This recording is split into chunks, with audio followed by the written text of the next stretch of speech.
if you're not interested in Brexit, then you might be in trouble, because it's pretty much all we're going to be talking about for the next 2 months. We've got open warfare in the cabinet today. No one on either side seems to be making any particularly positive arguments that are resonating.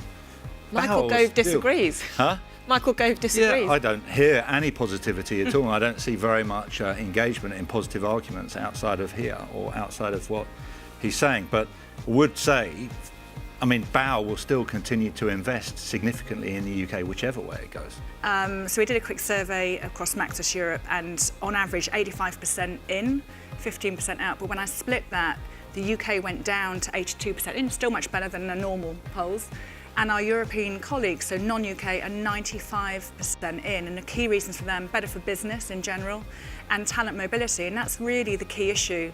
You know, we're a talent business. You know, I always say the only thing we've got in the service industry is the people, the talent that walk through our doors every single day. I think the very best advertising messages are very emotive, and negative emotion is often more powerful. Positive, happy clappy sort of messages don't really get people fired up in quite the same way. So you said it earlier, this is a sort of, it's fear versus anger almost, and they are very, very powerful emotions. So it's quite natural, I think, that both sides have focused on the stuff that really sort of gets the blood boiling. Everyone's agreed on two things, that there'll be short-term instability and that actually the EU is not working as well as it could. But, you know, it is better to be inside the tent than outside, in my opinion. What I kind of read and kind of believe now is that younger people are going to decide this one way or the other, and then I see that younger people are much more likely to vote to stay in and to remain.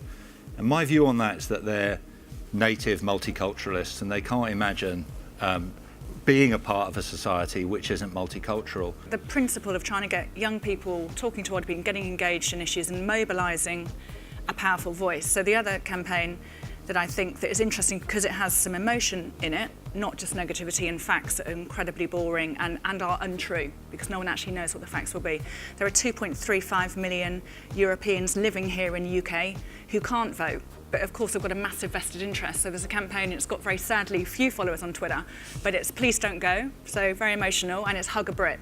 So there's lots of fantastic pictures of prominent Europeans who live and are based here, hugging one of the people that can vote, saying, come on, do it for us. So those are the kinds of campaigns that I think will capture more imagination and are more positive. And they also, you know, I mean, when they've got actually some good data, so on the In campaign, they presented it as fact when they had, you know, 3 different scenarios, and it was just a scenario, it wasn't a fact.